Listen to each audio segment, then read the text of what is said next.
Sawadee Kap. Hello and welcome to Daily Wisdom, Walking the Path with the Buddha. Today is our group learning program where we're studying in this book, Developing a Life Practice, The Path That Leads to Enlightenment. We're in chapter 22 and coming to a close of this iteration of the group learning program. We have about another 4 weeks and then we'll be starting over from the very beginning of this book and progressing chapter by chapter. But if you're just joining us for the first time or just recently have joined this program, this is a great day to actually be learning because we're going to actually be discussing something that is discussed all the way back at the beginning of the book as a way to kind of introduce you to today's topic. And it's a great refresher for anyone who has been part of this program or have been learning the Buddhist teachings for a while, because we're going to be discussing the 3 universal truths and the 4 noble truths as a way to help understand what the true problem in the unenlightened mind is. Because right now, there's a lot of things that we experience in life that are being classified as mental illnesses or as if there's a defective brain.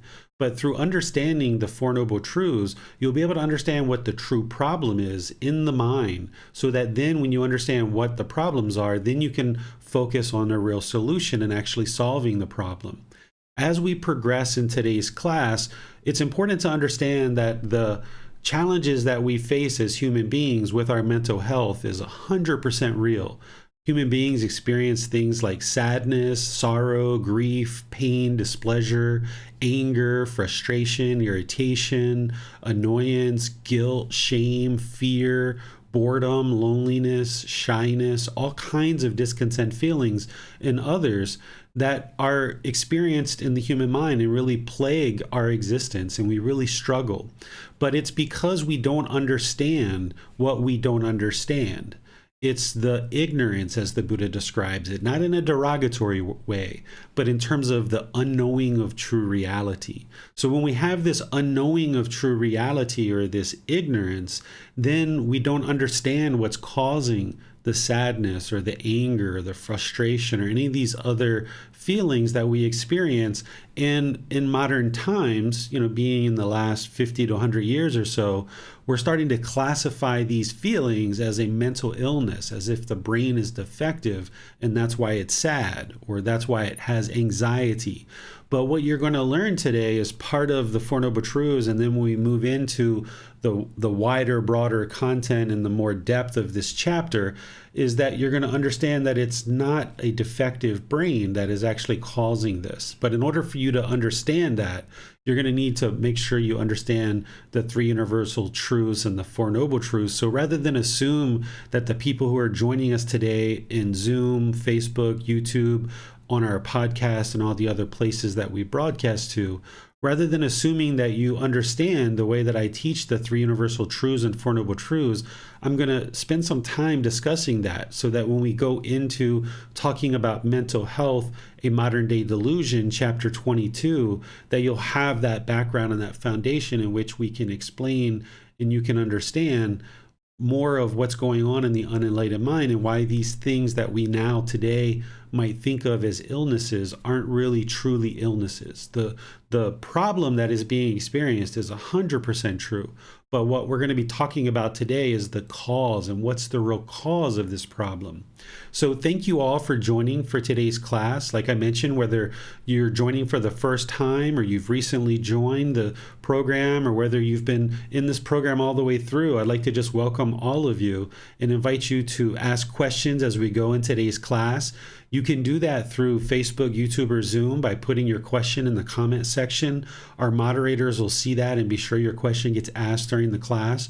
Or if you're in Zoom, you can electronically raise your hand, asking any questions or follow-up questions directly to get clarification on what it is that I'm sharing. Because I'm sure the things that I'm sharing with you are going to be probably new and different. They're things that you haven't necessarily learned before. And that's a really good thing in my view. If a teacher is sharing with you things that you already know, things that you already understand, then that teacher isn't really very useful to you because you're just spending time with the teacher, but they're just telling you the same things and sharing the same things with you that you already know. So if there's things that I share today that you don't understand, or you disagree with, or you need clarification on, or you're not quite understanding, that's where you can ask questions and gain clarification. Because if this is the first time that you've approached this topic with me, I'm sure there's going to be things that I share today that you're not maybe quite understanding, or maybe I'm not explaining it in the best way that really connects with you. So asking questions to get clarification will be really helpful for you.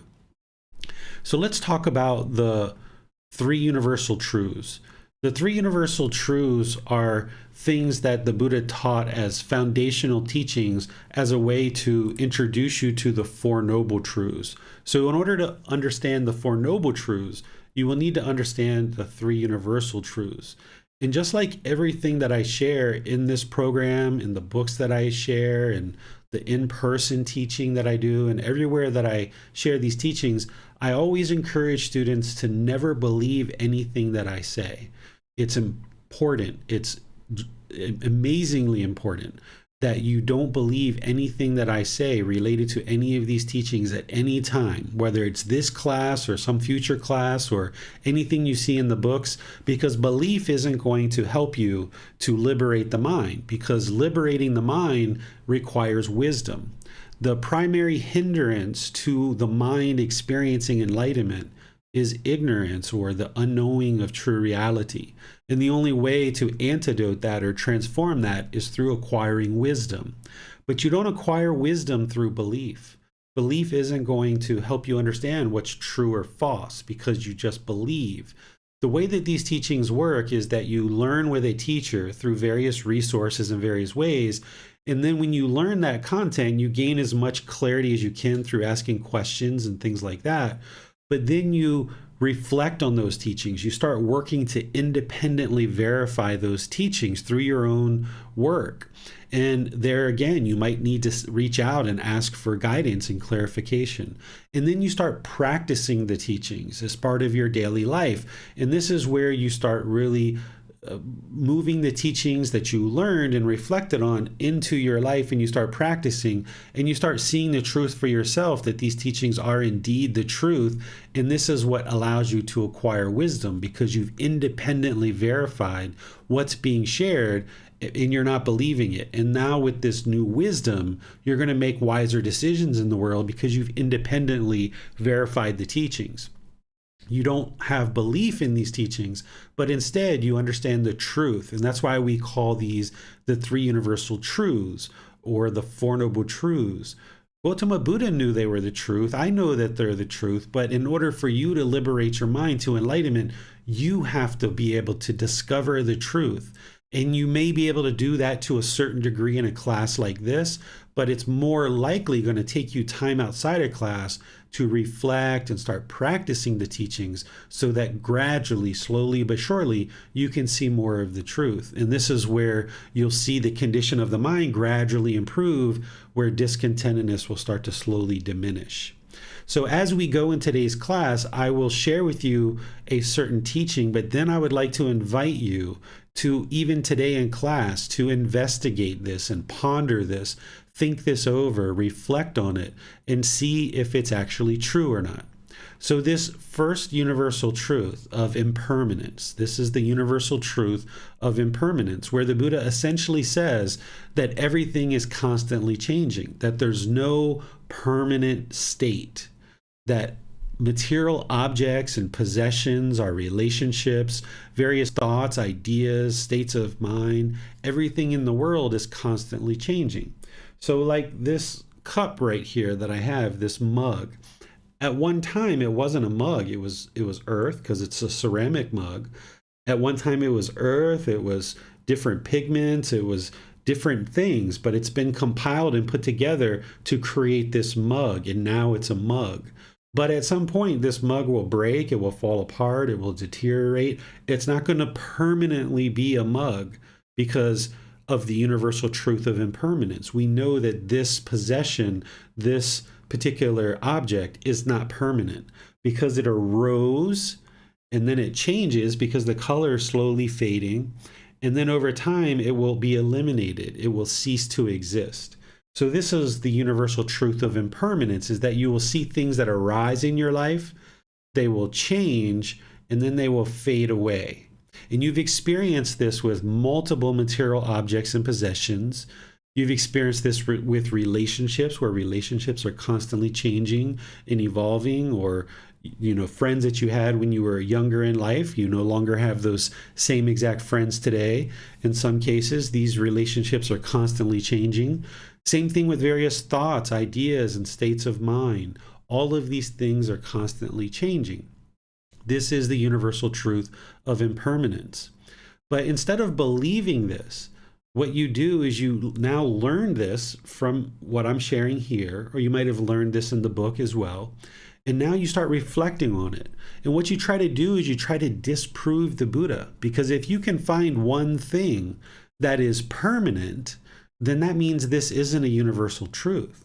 If you can find something that's permanent, then you'll know that this isn't a universal truth and it doesn't make sense, so therefore it's not true. But before you start investigating and trying to determine what is permanent and what's not permanent, it's important to understand that the Buddha didn't say everything in the world is impermanent. He said all conditioned feelings are impermanent. And what a conditioned feeling is a feeling that is based on some condition.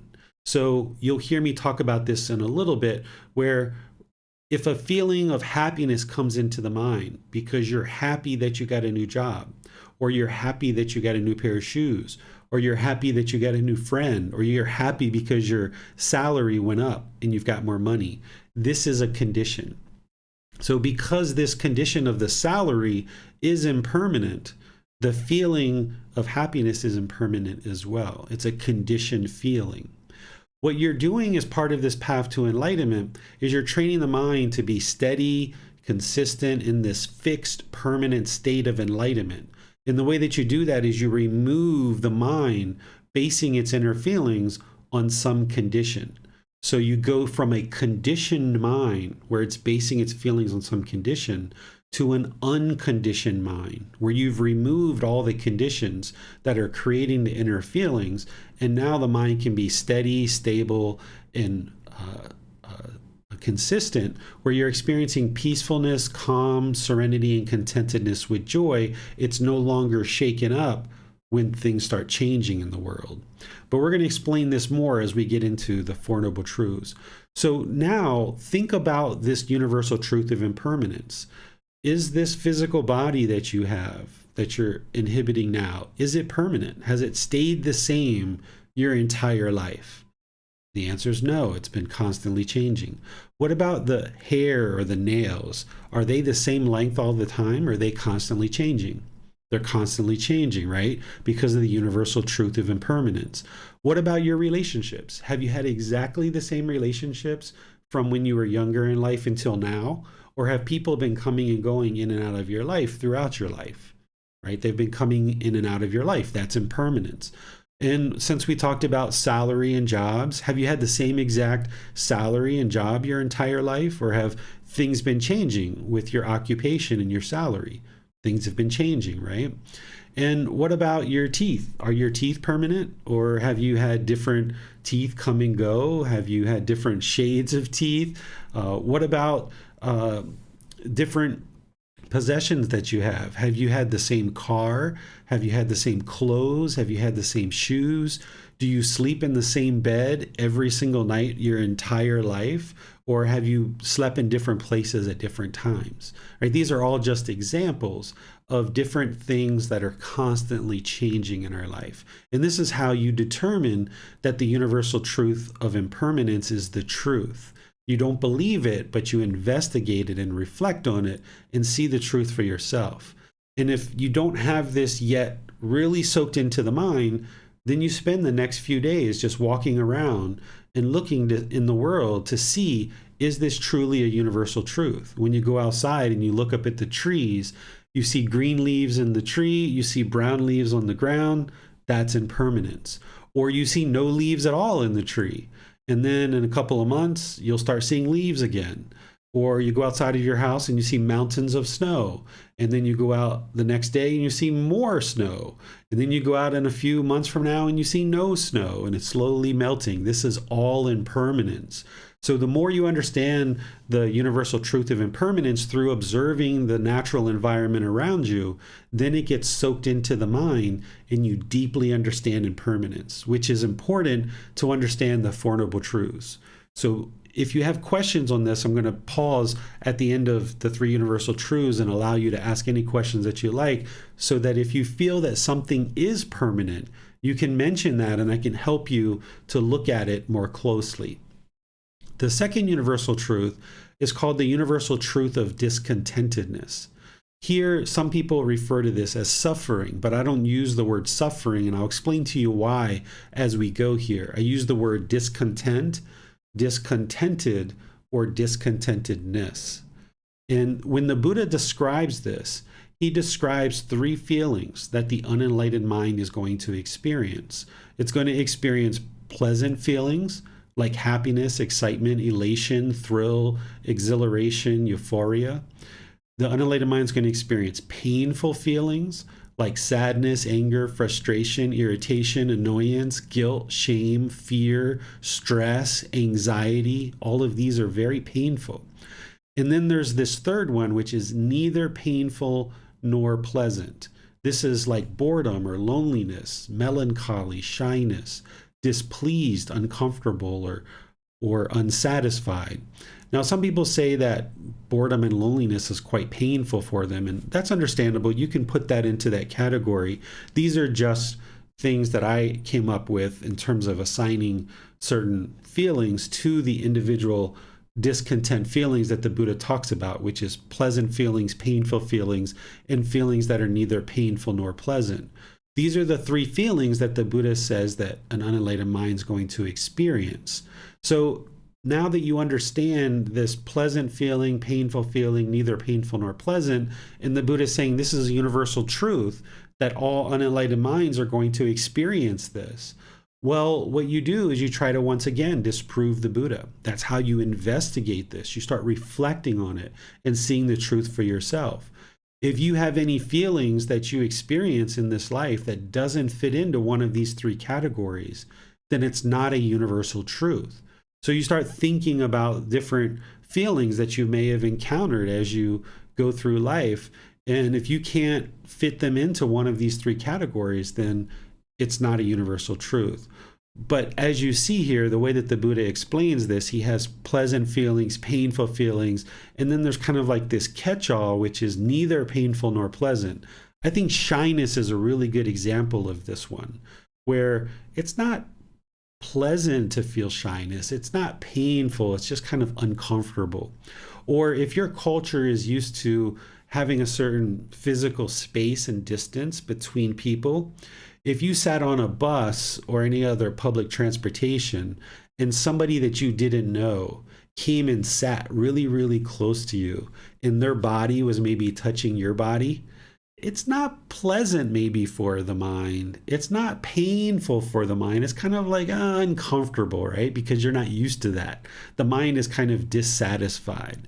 That's what neither painful nor pleasant is, okay? So here, oftentimes you'll hear this universal truth referred to as suffering, but I don't use that word. The word that's in the original source text from the Buddha is the word dukkha. This is a Pali word. Pali is the original source language of Gotama Buddha's teachings, and this word dukkha is most often translated to suffering. But I don't use this word because it doesn't really represent all three feelings that the Buddha described. So when you're excited, when you're elated, when you're thrilled, when you're having euphoria, you wouldn't say you were suffering. Or if you were shy, you wouldn't say you were suffering. Or that stranger came and sat next to you on the bus or on the train or somewhere else, you wouldn't say you were suffering when their body was touching yours, right? Maybe the mind's discontent. Maybe it's discontented, it's discontentedness. That's why I use this word, because the word suffering only really relates to this one feeling, which is painful feelings. You know, sadness, you probably feel like you're suffering. or when there's anger or frustration in the mind, when there's guilt or shame or fear, stress or anxiety, you might say, yeah, I'm suffering. There's suffering, right? But these other feelings of pleasant feelings and neither painful nor pleasant, you wouldn't necessarily say that you were suffering when you were experiencing those feelings. So if we continue to use the word suffering to relate to this universal truth, then we're only representing 33% of what the Buddha taught.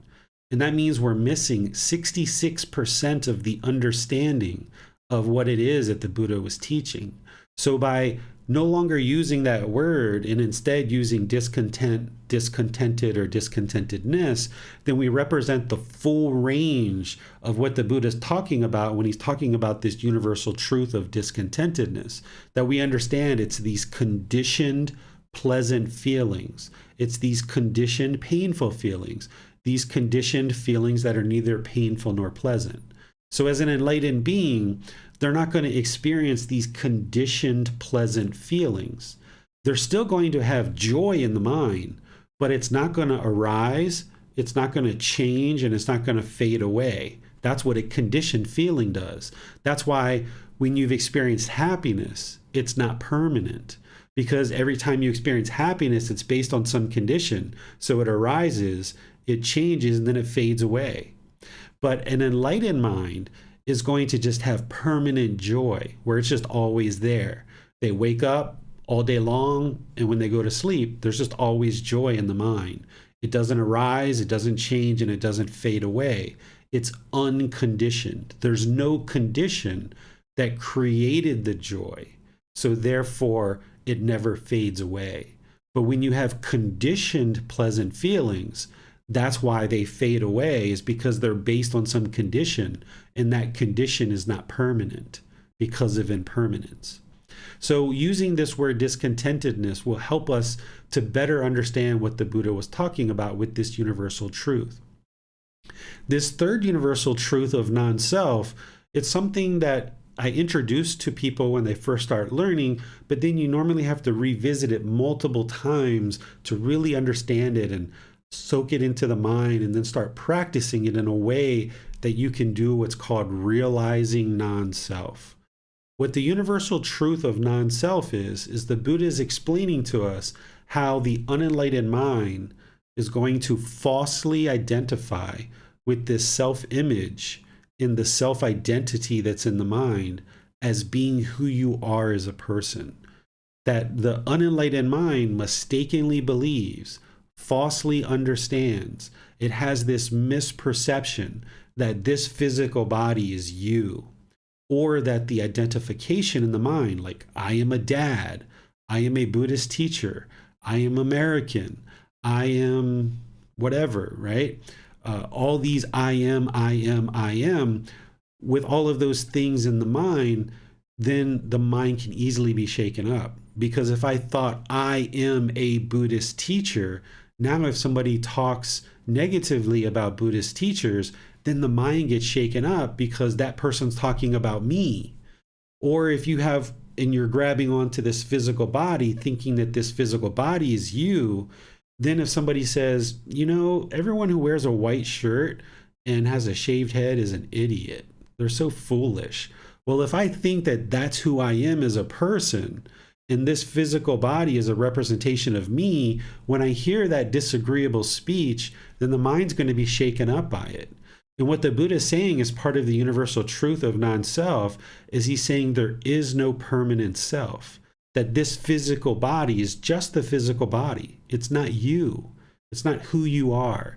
And these things that we do in the mind, like when we have this identification of I am a Buddhist teacher, or I am a dad, I am American, I live in Thailand, all this I that the mind is holding on to.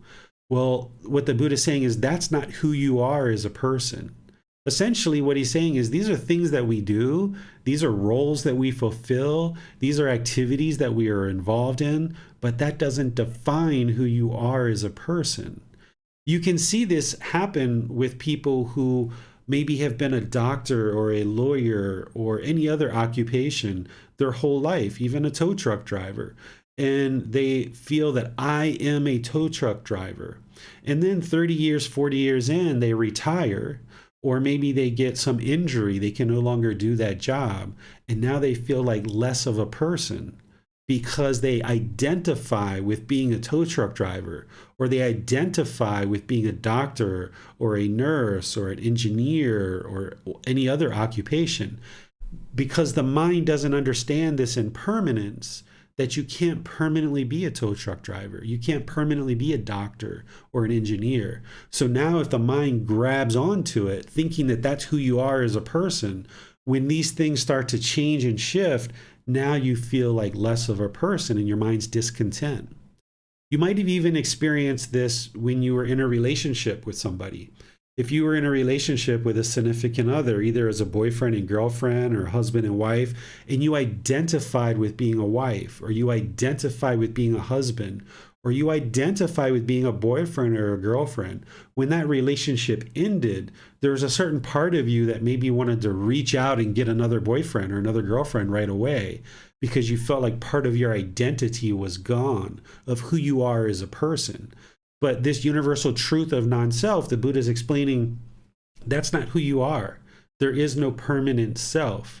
And the more that you understand this and you start letting go of holding on to this self-image and this self-identity, then the mind can be at ease and it can be peaceful. But as long as we cling to these things, thinking this is who we are, the mind can't be peaceful and at ease, because it's going to be shaken up by all of this impermanence that's happening around us. Because the unenlightened mind is falsely thinking that there is a permanent self. But since there is no permanent self, the mind can easily get shaken up by it. So I'm just going to pause here before we start talking about the Four Noble Truths. See if there's any questions that you guys might have about these three universal truths. And remember, the way that you ask questions is through Facebook, YouTube, or Zoom. You can put those in the comment section, or you can raise your hand electronically in Zoom and ask any questions that you like. Hello, teacher.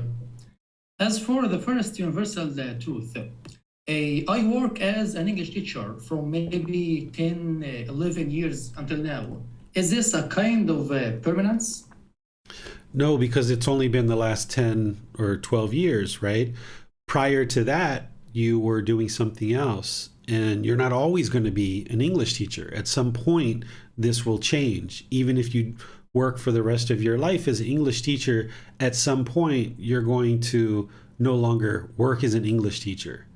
Even if it's, the last week of your death, for the last week prior to dying, you're not going to be teaching English. You're going to be in the process of dying, right? But if the mind is clinging to being an English teacher, then while the mind is and the body is dying, when there's this death, the mind is clinging and holding on, not wanting to die and fearing death, because you're holding on to this world, and there's going to be discontentedness at the time of death. Well, thanks, teacher. Let's go to Marcy. Thank you, teacher David. This non-self is something that I've been trying to really work on. And I wasn't sure if there was something that you could direct me towards in forms of like a meditation or some way, because I have been struggling with this, just because a lot of things I identified myself as being, I have lost. So I'm kind of having a little bit of a trouble there. Yeah, what I normally do when people are starting to approach realizing non-self, understanding that there's no self there, is spend time helping you in personal discussions, because it takes time asking you questions, being sure that you are understanding what this universal truth is all about. And there's usually multiple discussions, and then there's a meditation as well that will help you. But I usually don't really guide you in doing that until I ensure that you understand what the universal truth of non-self is, because it wouldn't really benefit you if you didn't have that understanding first. So I know you and I are talking tomorrow, or at least my tomorrow. I think it's your tonight. And we can talk about it then if you'd like.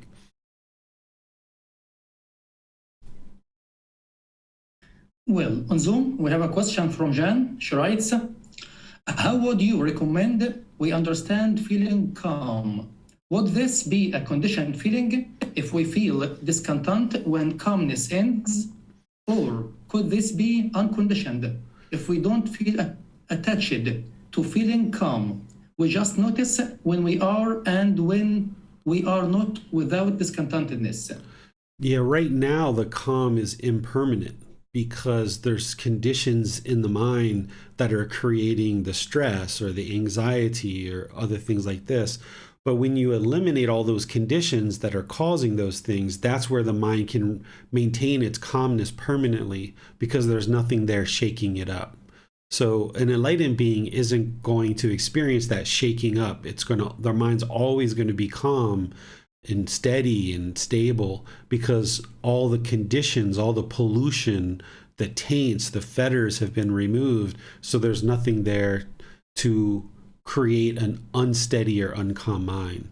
But right now, you're going to experience periods of calm, and then there's going to be periods of the mind shaking up. But what you should start noticing as you progress more and more is the periods of calm will be longer and they'll be deeper. There'll be more calmness. It'll take more and more to shake up your mind as you progress. And then eventually you get to the point where nothing shakes up your mind at all. On Facebook, Parikshit writes, Venerable teacher, some people tell emptiness or voidness as a universal truth based on the discourses on emptiness. Is that a universal truth for enlightened beings? I don't consider that to be a universal truth because there's these three universal truths that the Buddha taught, which is impermanence, discontentedness, and non-self. What you're referring to is what we talked about in private message, where that emptiness is the feeling that not a feeling, but it's the state of mind that you experience when you've removed all the conditions in the mind. When you get to that unconditioned mind, then you feel that there's no muddledness, there's no difficulties, no struggles in the mind. The mind is firmly rooted in the present moment, and that's what we call emptiness, where the mind is purified, and some people translate that as voidness. But I like the word emptiness. I think that works a lot better. There's still memories in the mind. There's still understanding. There's still wisdom in the mind. But the pollution, the unwholesomeness of craving, anger, and ignorance has been eliminated. And that's why we then call it emptiness. But that's not a universal truth. Thanks, teacher. No more questions. All right, so let's talk about something else that you need to understand prior to understanding the Four Noble Truths, and that is the definition of craving, desire, attachment. You need to understand this in order to understand the Four Noble Truths. What a craving, desire, attachment is, or expectations, wants, holding, grasping, clinging, these words are used in Buddhist teachings maybe differently than what you're currently using them as. So when we talk about craving, desire, attachment, we're talking about a mental longing for something with a strong eagerness, the way the mind is pulling in the direction towards the objects of its affection. You might have experienced this. If you heard about a new mobile phone coming out, or a new pair of shoes, or a new purse, or a new video game, or a new car, or a new job that was coming up, you might have felt the mind kind of longing and yearning with a strong eagerness towards the objects of your affection. It was like pulling in that direction, almost uncontrollably, right? Like your mind is like uncontrolled, essentially. It just feels that if it gets the objects of its affection, everything will be perfect. If I can just get that new job, or if I can just get that new client, or if I can just get $50,000 a year salary, or if I can just get 100 or 150 or 200, everything will be perfect. And then the mind chases after it. Much like an animal chases after a rabbit or a squirrel, the human mind is going to chase after the objects of its affection. This is what we call craving, desire, attachment, this mental longing for something with a strong eagerness. So let me pause and see if you guys have any questions on what a craving, desire, attachment is, but also we refer to this as expectations or wants or holding or grasping or clinging.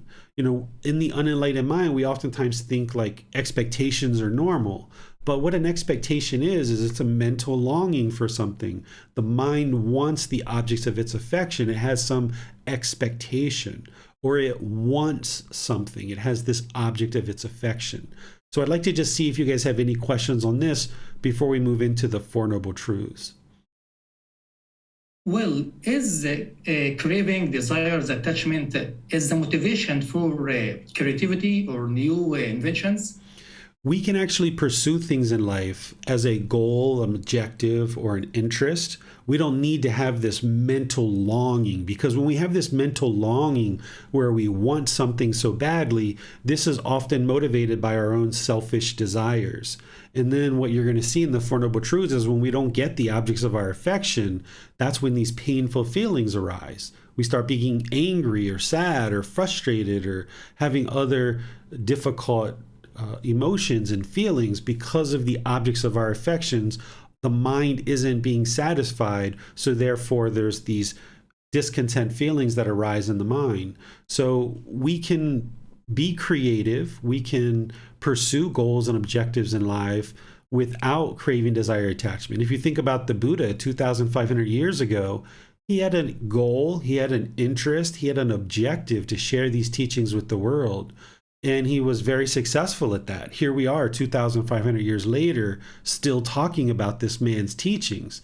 But he didn't do it with craving, desire, attachment. He didn't do it with a mental longing, because if he was pushing and forceful, people wouldn't have learned and listened to him. People wouldn't have understood his teachings or taken the time to understand his teachings.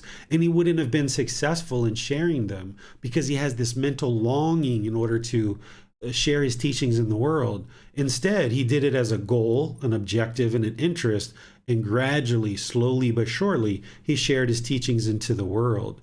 And then there, he wasn't functioning through any kind of selfish desires. He was just doing it out of the benefit for others. And that's why he was very successful at what he was doing.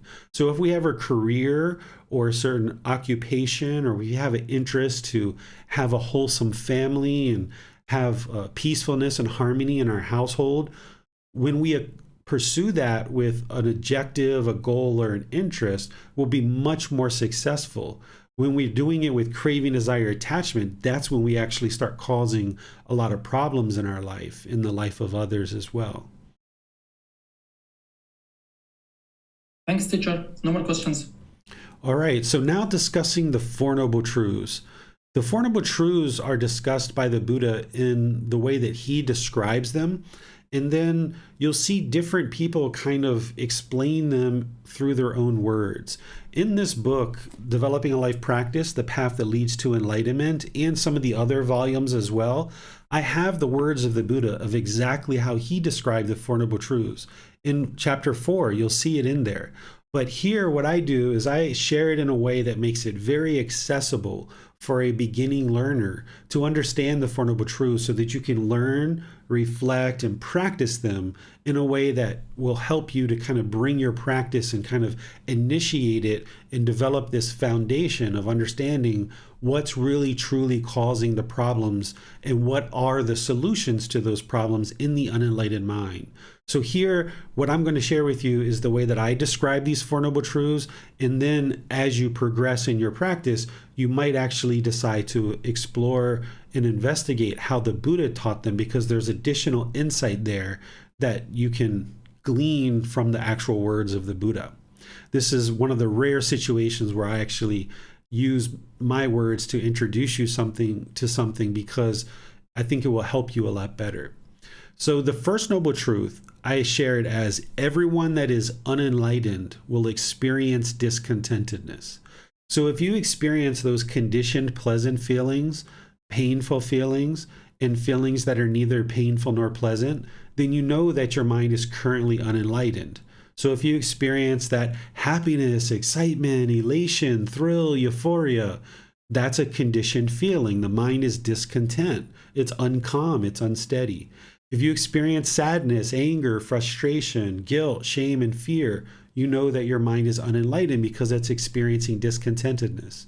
Or if you experience boredom or loneliness or shyness or displeasure, any of those other feelings that we talked about, then you know your mind is unenlightened. And I usually say big deal. Okay, that's what you're experiencing. But now you're looking to experience enlightenment and move beyond that. There's lots of unenlightened beings in the world, but at least you're doing something at this point to be able to understand why your mind's doing what it's doing. And then through that understanding, now you can reflect and practice in such a way that changes the condition of the mind and improves the condition of the mind so that you no longer experience discontentedness. That's what an enlightened mind is going to experience. Is an enlightened mind isn't going to experience these conditioned feelings that take the mind up and down throughout our day or throughout our week or our month. So everyone that is unenlightened is going to experience discontentedness. The second noble truth is that discontentedness is caused by our own cravings, desires, attachments, because the mind wants everything to be permanent when everything in the world is impermanent. I'm going to go through that a few times and give you some examples so that you can reflect on this. Because remember, you're not believing what I say here. You're interested in investigating this so that you can learn, reflect, and practice. So here in the second noble truth, the Buddha is explaining the cause of the problem. The first noble truth is explaining the problem. The problem is that all unenlightened minds are experiencing discontentedness. Well, what's the cause of that discontentedness? Discontentedness is caused by our own craving, desire, attachments, our mental longing with a strong eagerness, chasing after the objects of our affection, because our mind wants everything to be permanent when everything in the world is impermanent. So let me give you some examples. If you were in a relationship with a person, maybe a boyfriend or a girlfriend, while you're in that relationship, there were certain things that were enjoyable about that relationship, but at some point, you or them or both of you decided to split. And even though that was a conscious decision, there were sad feelings of sadness. Maybe there was some anger. Maybe there was some guilt or shame or fear. Maybe there was some boredom or loneliness that came into the mind. All of this is being caused by your own mind having craving, desire, attachment to this person in this relationship, wanting the relationship to be permanent, thinking that it should be permanent. But then when the mind experienced impermanence and you guys split, that's where the mind caused itself to be discontent.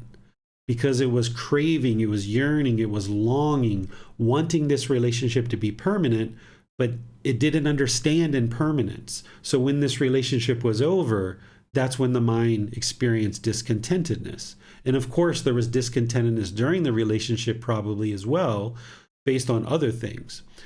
So maybe you wanted your partner to be a certain way. Maybe you wanted them or craved for them. You had this yearning, this longing for them to be a certain way and do certain things. And when they did those things, you had these conditioned pleasant feelings. When they didn't do those things, you had these painful feelings. And then there were times where you had neither painful nor pleasant feelings as well, as a result of the mind craving, desiring, being attached, having this mental longing and a strong eagerness. Another example is, say you bought a brand new car and you drove that car, you parked it at the store, you went into the store, and when you came out, there's a scratch on the car. And now you get angry, you get frustrated, maybe you get sad, right? Maybe you start looking around to beat up the person who actually put this scratch on your car, right? Well, this is the mind once again craving permanence. It wanted this car to look this way permanently. And then when you saw this impermanence of the scratch, the mind didn't like that. And that's where it became angry or frustrated or some other feeling. So we're not talking here about what's right or wrong necessarily, right? It's right for people not to scratch our car. That would be really wonderful if nobody ever scratched a car. But that's not possible. That would be permanence if our car never got scratched. Because even if it doesn't get scratched, the paint's going to fade away, the windshield wipers are going to break, the tires are going to get old, we have to replace them. This is all impermanence. But what happens is the mind craves this permanence. So when you get a flat tire, the mind gets angry because there's a flat tire. Well, it's kind of like, that makes sense. It's impermanence, right? But the unenlightened mind doesn't understand impermanence. It craves for this car to be permanent. So rather than just recognize that the flat tire is impermanence, let me just get out and fix it or get somebody else to fix it. Instead, the mind gets angry. It gets shaken up by this impermanence. Just like when it sees the scratch on the car. The mind gets shaken up by this scratch because it doesn't understand impermanence. Because a person who understands impermanence could come out and see that same scratch on the car and be like, thank goodness I got insurance. I need to take that car to go get it fixed so that I can resolve this situation. So someone who doesn't understand impermanence, you're going to see anger, frustration, irritation whenever there's impermanence because the mind craves permanence. Another way to say that is the mind does not like impermanence. When things start to change, things start to shift, this is where the mind gets shaken up by that. And that's what the cause of discontentedness is the craving, desire, attachment. The mental longing for something, the yearning, the mind pulling towards the objects of its affection, craving permanence. So this is the second noble truth. And now the third noble truth explains the solution to this. So now that we understand the problem is discontentedness, the cause of the problem is this craving, desire, attachment, this mental longing and strong eagerness that's in the mind. It's not other people that's causing us to be angry. It's our mind yearning and longing for something. That's the cause, the craving, desire, attachment. So now the third noble truth explains the elimination. It explains the solution to the problem. The elimination of discontentedness is possible by eliminating craving, desire, attachment, training the mind to no longer have this mental longing with a strong eagerness. As long as the mind is longing and yearning for permanence, misunderstanding this universal truth of impermanence, not having that wisdom, then as long as the mind lacks the wisdom of the universal truth of impermanence, and it keeps craving, desiring, attached, wanting, longing, yearning for this permanence, the mind's going to keep being shaken up. So if you can train the mind through this path to enlightenment that the Buddha shares to eliminate craving, desire, attachment, then you can 100% eliminate discontentedness in the mind, which means the mind will no longer experience anger, sadness, frustration, irritation, annoyance, guilt, shame, fear, boredom, loneliness, shyness, grief, resentment, jealousy, despair, displeasure. All of this can be eliminated from the mind because you're the one that's causing it. Your own craving, desire, attachment, this mental longing for something to be permanent. And since your mind is the one that's causing it, this is why you can eliminate it. Because if other people are causing us to be angry, then that means we have to train 7.5 billion people in the world to do things our way. And that's impossible for everybody to be trained to do things your way. So instead of training 7.5 billion people, you only have to train one mind. And that's going to be challenging enough, is you just train your own mind to eliminate craving, desire, attachment, along with other things. And this will eliminate discontentedness. And the fourth noble truth is the Buddha explaining the way forward, or the path, the complete solution to eliminate discontentedness is the Eightfold Path. The path to eliminating discontentedness is the Eightfold Path. So he's pointing the way here in the fourth noble truth, saying, if you learn, reflect, and practice the Eightfold Path, then this is what will eliminate your discontentedness. But you need to understand the Four Noble Truths in order to then move on and start to practice the Eightfold Path. Because what the Four Noble Truths do is they establish what's called right view. Right view is looking out at the world, understanding any feelings and emotions that you experience, they're all being caused by your own mind. That's right view, that you're causing all the emotions and feelings. and therefore you can gain control over this mind through training it. Wrong view would be to assign blame and think that other people are causing you to be angry or frustrated. That would be wrong view. So by having right view and accepting responsibility and seeing that you are indeed causing all your own discontentedness, by accepting that responsibility and seeing that that's the true problem of why the mind is shaken up by all these discontent feelings, now you can take direct action to train the mind and actually resolve the problem.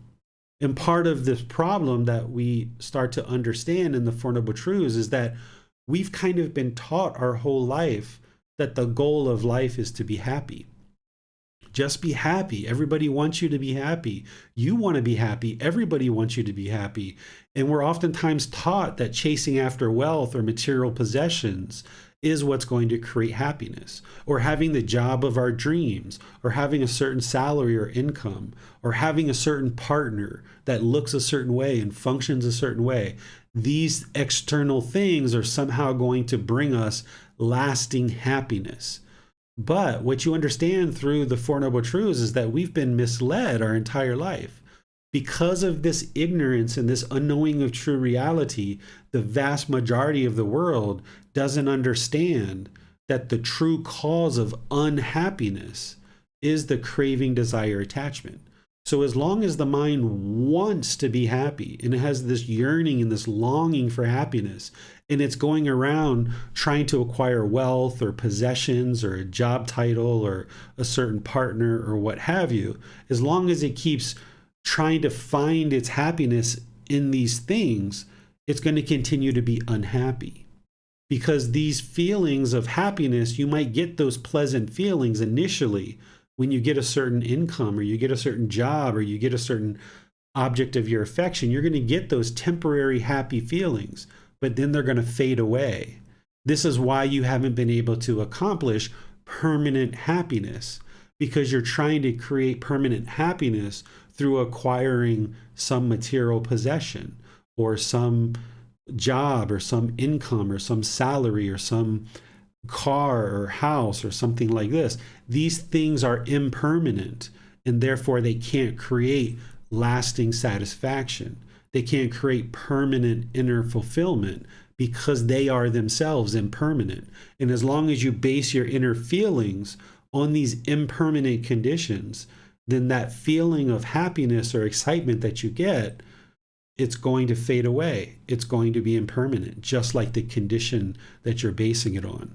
So the goal in life is not to experience permanent happiness, because you can't accomplish permanent happiness because it's based on some condition. But you can experience permanent joy. Joy is a mental state as opposed to a feeling like happiness. So we can experience this permanent joy by eliminating the mind longing and yearning with craving, desire, attachment, trying to fulfill the objects of its affection. And instead, what I would suggest that you create in the mind is this goal, this objective, this interest to be satisfied with what is, no longer chasing after the objects of your affection. You still will have goals and objectives in terms of your career or a family or a relationship, but it's when you have this longing and yearning for it that you're setting yourself up to fail. Because you might have a longing for a new pair of shoes and you go get the new pair of shoes, but it's only a matter of time before that fades away. And now that you've had those pleasant feelings, now the mind slips into painful feelings. And then when you experience those painful feelings, you think the only way to solve that is to now long and yearn for something else. So now I want more money. And now you get more money. And then you're happy for a while. And then that fades away and you're back to painful feelings. And now I want something else and I want something else. The mind is stuck in this cycle where it just keeps going around and around and around and around, continuing to roam and wander and chase after the objects of its affection, much like an animal chases a rabbit or a squirrel. So let me pause here and see what questions, if any, that you guys have on the Four Noble Truths. Well, this is how to eliminate discontentedness that we cause to ourselves. What about discontentedness that others cause for us? I mean, it seems that sometimes others lead us to experience anger, frustration, and so on. There's never a time where anyone is causing you to be angry. If you're in a conversation with somebody and anger arises in your mind, it's because of your own craving, desire, attachments. It's your own wants. It's your own expectations. There's something that the mind is grasping onto and wanting to be permanent or expecting. And when you don't get the objects of your affection, that's where the mind experiences the anger, those painful feelings. Whereas if you get the objects of your affection, then you experience these conditioned, pleasant feelings. And in the unenlightened mind, when we lack wisdom, when we have this ignorance, we don't see a problem with these pleasant conditioned feelings. We think that that's what life's all about, is chasing after the objects of our affection. And when we get the objects of our affection, we get this happiness and this excitement, and we think this is what life is all about. But as long as you allow your mind to chase and long and yearn for these pleasant feelings, it's only a matter of time before those conditions that created the pleasant feelings change, and now you're going to be right back where you started from with painful feelings. But we don't oftentimes associate the mind longing for pleasant feelings as also being the cause as why we experience these painful feelings. The same reason why we experience happiness, excitement, and elation is the same problem why we experience sadness and anger and frustration. That if I wanted my wife to clean the house, for example, and I wanted this really badly, and I yearned for it and I longed for it, whenever the house is clean, I'm going to be happy, I'm going to be excited, I'm going to be thrilled. But she can't do that permanently. It's not possible because of the universal truth of impermanence. So it's only a matter of time before I come downstairs and I see the house is a bit untidy, and now I get angry, now I get frustrated. And now that anger and frustration motivates unskillful speech, unskillful actions, and now you damage your relationship with someone like a significant other. But we don't associate that longing and yearning for the pleasant feelings as being the problem. Instead, what we do is we try to control this person. We try to control the wife or the husband or whoever and try to convince them to do things our way. And if they do things our way, then we experience this happiness. But if they don't do things our way, then we get angry and we start growling like an animal. Rah, why didn't you do this? I told you to do this. You've got to do this and you've got to do that. And now we damage our relationships. And this is where then they start yelling at us and our relationship erodes and degrades. And now we find ourselves struggling to have harmonious and peaceful relationships because our own mind is having craving, desire, attachment, longing for these pleasant feelings. When we get the objects of our affection, we get something agreeable, we experience pleasant feelings.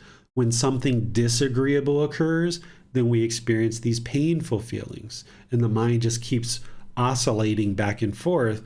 There's going to be periods of time, in the middle where there's a bit of peacefulness and calmness. But as soon as our cravings arise, we're going to chase.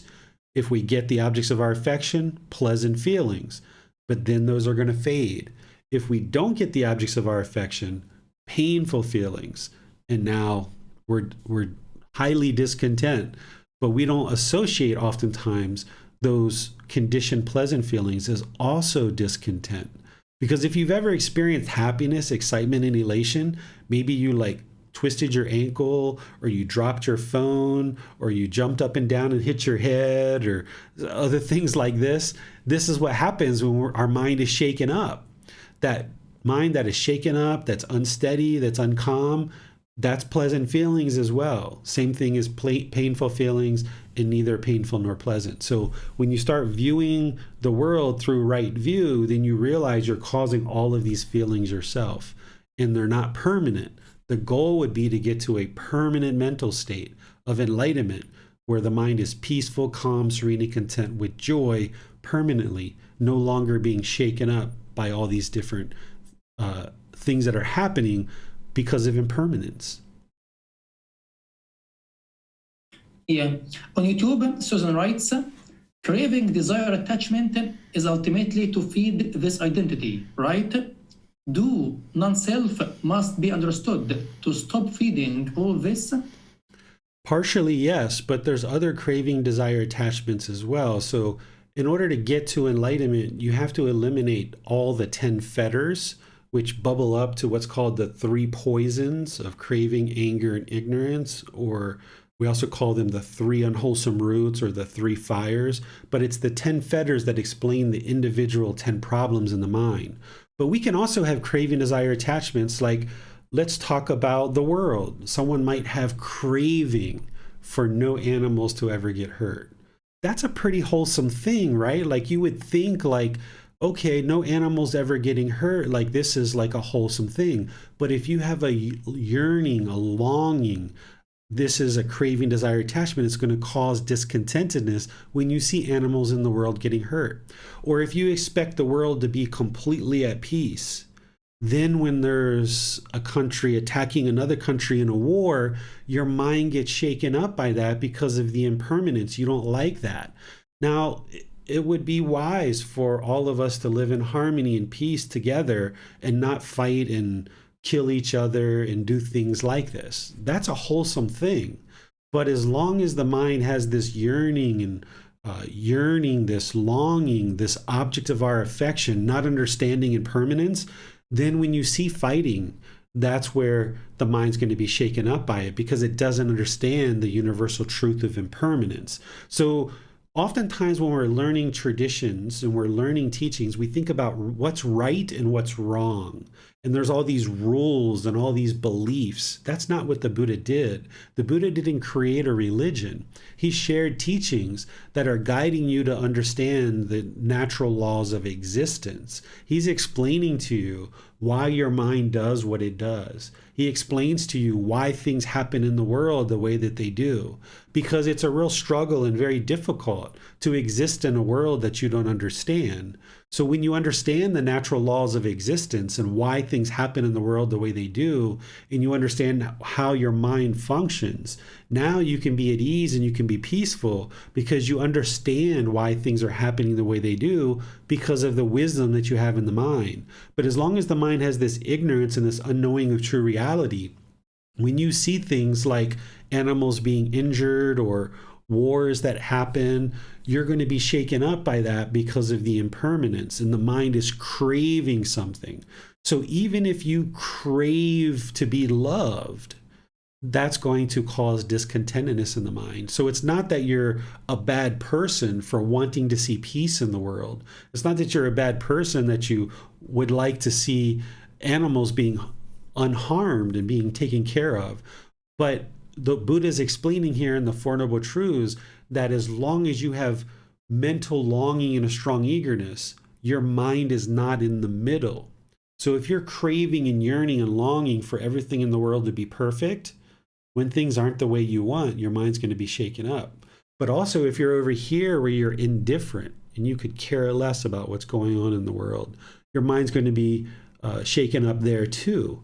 So the Buddha's teachings on the Eightfold Path help you to come to the middle where you're not longing and yearning for something, but you're also not indifferent and complacent about it either.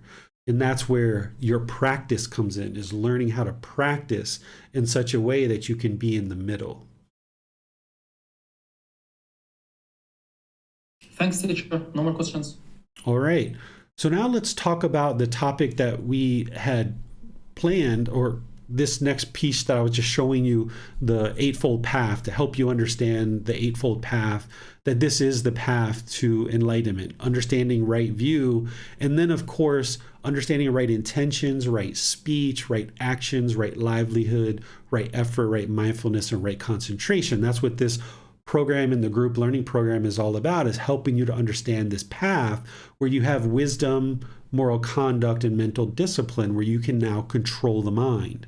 And this is very key as we now start talking about the subject that we had planned to talk about, which is mental health, a modern day delusion. Which, in order to understand how we look at modern mental health, you need to understand that the brain is not the mind, and the mind is not the brain.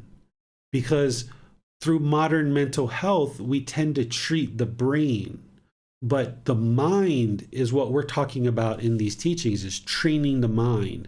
So this brain is a physical organ that controls the body. The mind is non-physical in nature. It's not tangible. It can't be physically touched. You can't really point to where the mind is. Oftentimes people nowadays will point to the head when they're talking about the mind. But here in Thailand, Thai people actually touch the heart when they talk about the mind. They feel that the mind is inside the heart. If you talk to people in other cultures, maybe like India or places like that, they will say that the mind is outside the body. Well, you can't really identify where the mind is because it's non-physical, it's non-tangible. It's not the brain. There is a connection between the mind and the brain, but they're not the same thing. So it's really important to come into this discussion about mental health in modern day delusion, understanding that the brain and mind are two separate things. People nowadays, just like in the past, we experience sadness, stress, anxiety, and other feelings along the lines of pleasant feelings, painful feelings, and feelings that are neither painful nor pleasant. And we oftentimes seek chemicals in order to change the brain chemistry. That if we feel sadness, we think that that's a mental illness. And we think that the brain is defective and it doesn't have the chemicals it needs. So let's give it chemicals and change the chemistry of the brain, and this is going to fix the sadness or the stress or the anxiety. But if you understand the Four Noble Truths, then you understand that it's not chemistry in the brain that's causing these feelings that we experience. It's craving, desire, attachment. So we're treating a problem through wrong view. We have this ignorance, this unknowing of true reality in society, where we think that the problem of these discontent feelings is chemically based. We think it's based on the chemistry of the brain rather than what the true real problem is, which is craving, desire, attachment. And when we understand that it's not the chemicals in the brain, and we can then start focusing on what the real problem is, which is eliminating craving, desire, attachment. And that's where we see the discontentedness gradually diminish and is actually eliminated. Whereas if we keep treating brain chemistry with medications, while this can be helpful to a certain degree, depending on what the problem is, it's not a permanent solution. It doesn't solve the problem permanently, because as soon as it's off medications, then they're going to still experience sadness and stress and anxiety because they haven't solved the underlying root cause of what the painful feelings are, which is craving, desire, attachment. So brain chemistry doesn't cause discontentedness. So therefore, discontentedness cannot be eliminated through changing brain chemistry. Essentially, the mind needs to be trained to let go. It needs to be trained to let go of this craving, desire, attachment, because the opposite of craving, desire, attachment is letting go. Craving, desire, attachment is this longing, this yearning, this strong eagerness of wanting the objects of our affection, grabbing onto those and thinking that they're going to create some lasting satisfaction.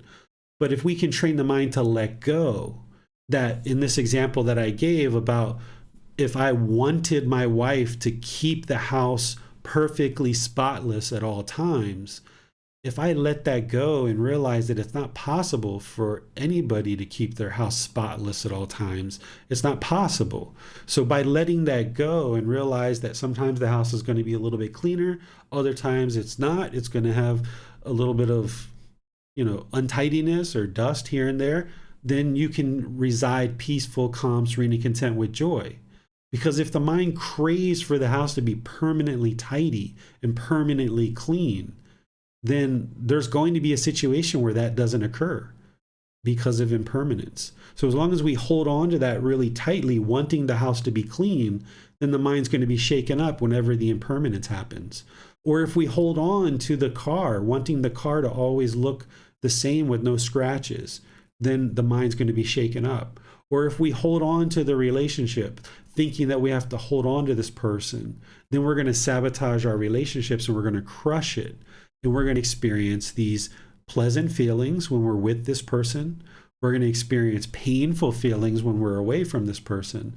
And then there's going to be times where we experience feelings that are neither painful nor pleasant as well. So the real problem here is the craving, desire, attachment in the mind, this mental longing and strong eagerness, not the brain chemistry.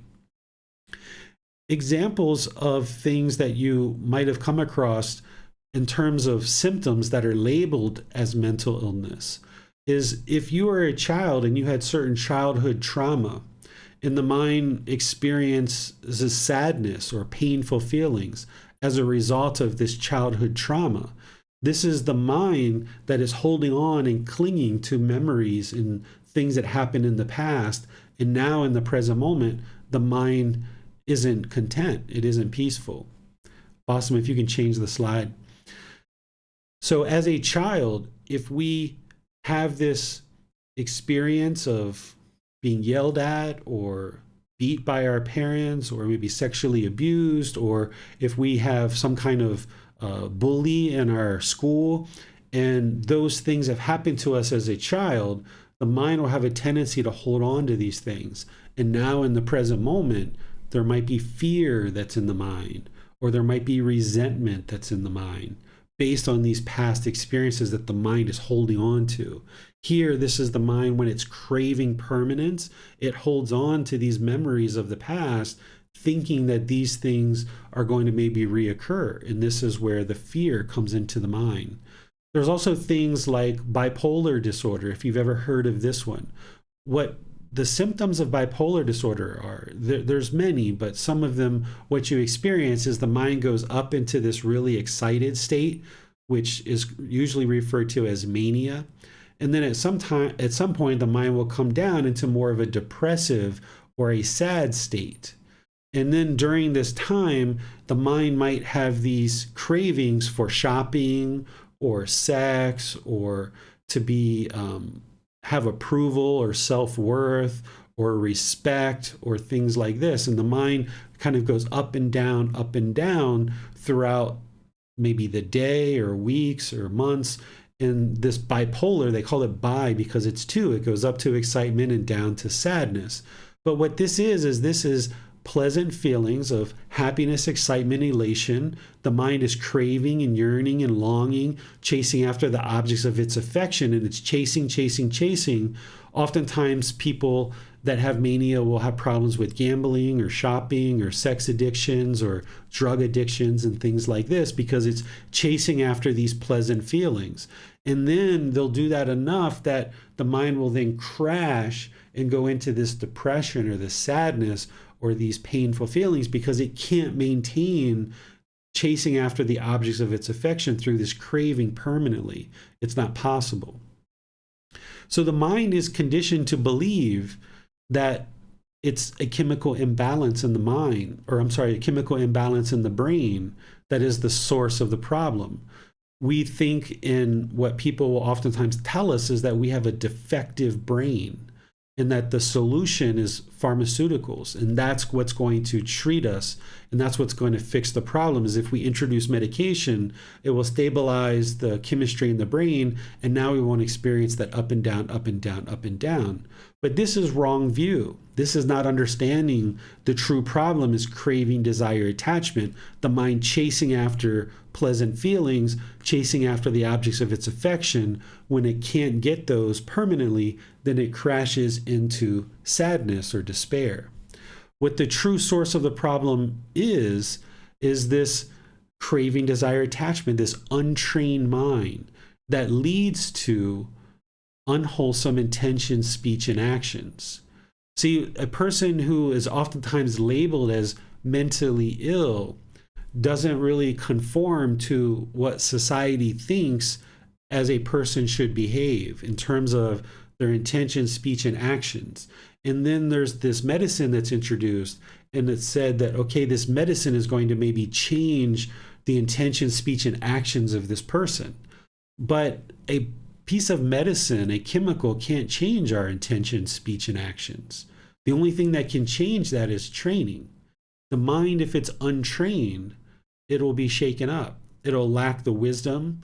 It'll lack the moral conduct. And it'll lack the mental discipline The being isn't able to control the mind because the mind is untrained. But if we keep going down this path of thinking that it's chemically based, there's a defect in the brain, there's some kind of disorder in the brain, then we never actually address the real root of the problem, the real source of the problem, which is craving, desire, attachment in the untrained mind. When we address the real problem, the untrained mind, and we eliminate the pollution, this is where we can see the intention, speech, and actions will gradually improve through gaining the wisdom of how to now function in the world. And now when we get rid of our craving, desire, attachment, and we train the mind to let that go, then we're also training to let go of the anger, the hatred, the ill will, because we're now also training to let go of the ignorance or the delusion or the confusion that the mind has, this lack of wisdom. We antidote that and we transform that with wisdom. And now with this wisdom of understanding that the real problem is craving, desire, attachment, we can eliminate the craving, desire, attachment, and the mind will no longer be basing its inner feelings on these impermanent conditions. So we won't be experiencing these conditioned pleasant feelings, painful feelings, and feelings that are neither painful nor pleasant, because all of that pollution has been eliminated from the mind. The mind is no longer yearning and longing for the objects of its affection. It's pursuing things as a goal, an objective, or an interest, realizing that sometimes it's going to be able to meet those goals and other times not. And when it meets those goals, it is peaceful, calm, serene, and content with joy. When it doesn't meet those goals, it's still peaceful, calm, serene, and content with joy, and it just makes additional plans to continue to work towards the goals instead of being all shaken up. So the true source of this problem of the mind being shaken up with these different feelings and emotions is the craving, desire, attachment. The reason why a human being has impolite, unkind, unfriendly, and disrespectful intention, speech, and actions is because they're lacking the wisdom of how to have good, wholesome moral conduct and actually have discipline of the mind. They're lacking the ability to do that because they still have this ignorance or unknowing of true reality. They're lacking wisdom. Once the wisdom comes into the mind and we start observing how we can improve our wisdom, our moral conduct, and our mental discipline through this entire path of training the mind, now we can function in a world that we understand, because we understand the natural laws of existence as part of this path, and now we can function in the world peacefully and with harmony. But as long as we have a lack of wisdom and we don't understand the natural laws of existence, now we're functioning through craving, anger, and ignorance. We struggle and we have difficulties in the world because we don't understand what's going on around us. We don't understand how the mind's working and how the mind's functioning. So therefore we struggle and have difficulties in the world. An enlightened being understands these natural laws of existence. An enlightened being has purified their mind of all these pollutions. And now through that training, they have wisdom, moral conduct, and mental discipline to now function in the world with ease and with harmony. If this problem that we're experiencing in the unenlightened mind and in modern day society is the mental health problems that we've been taught throughout the last few decades, then if the real problem is that the brain is defective, then we would observe that all populations of people across the entire world would have these same defects. Because what we're really talking about in terms of a brain defect is that the human population has a defective brain. And that means that these same problems would exist across all populations of people, if that was the true problem. If the true problem was that a brain is defective, that means humanity's brains have evolved over a period of time, and all populations of people would experience these same brain defects, and all of humanity would be experiencing these same problems. But we don't see that. We don't see this unbalanced, defective brain across all populations of people. The humanity in the human mind could not have truly become unbalanced and defective in a matter of just a couple of decades or a few decades. It's not possible that that's occurred. But what we experience in terms of these labels of mental health these have been developing and have been ongoing for the last several decades. And now what we're being taught is that the brain is defective and we have this disorder, and that means that all of humanity would be experiencing the same thing, but that's not what we see. If the modern health practices are helping, then what we would see is that the number of cases of mental health and mental illness would be declining. Because if there's this new problem that the brain in humanity and human beings is starting to become defective, and then we see this problem of defective brain in humanity coming about, and now this discipline has been created in order to now introduce pharmaceuticals and other treatments to reduce that problem, then what we should see is we should see a declining of cases of mental illness across the world. We should see less and less and less mental health problems because we found the solution. That if what we've discovered as humanity over the last several decades is actually helping humanity, then we would see this continuous declining of mental health cases in the world, because the world is becoming more and more mentally healthy because we found the solution. But that's not what we see. What we see is we see a proliferation of mental health cases, and it just keeps growing and growing and growing, and more people are being taught that their brain is defective and that they need medicine to solve this. If modern mental health practices are actually helping to solve the real problem, then the places where the mental health practices are most understood and most widely practiced, then we would see this population of people would be the most mentally stable and the most mentally fit populations in the world.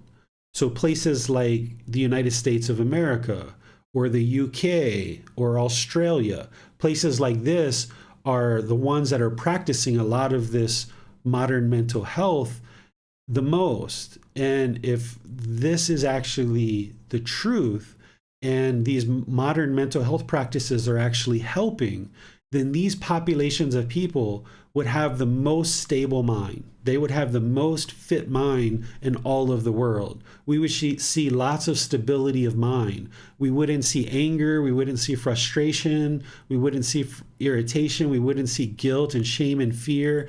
We would see people that have the ability to control their mind, because these modern mental health practices are actually helping these populations of people. And we would see that the USA, the UK, Australia, and other places that practice this would have a lot of stability of mind. And you can ask yourself, is that what we see? Do we see across the world that these places are the most stable?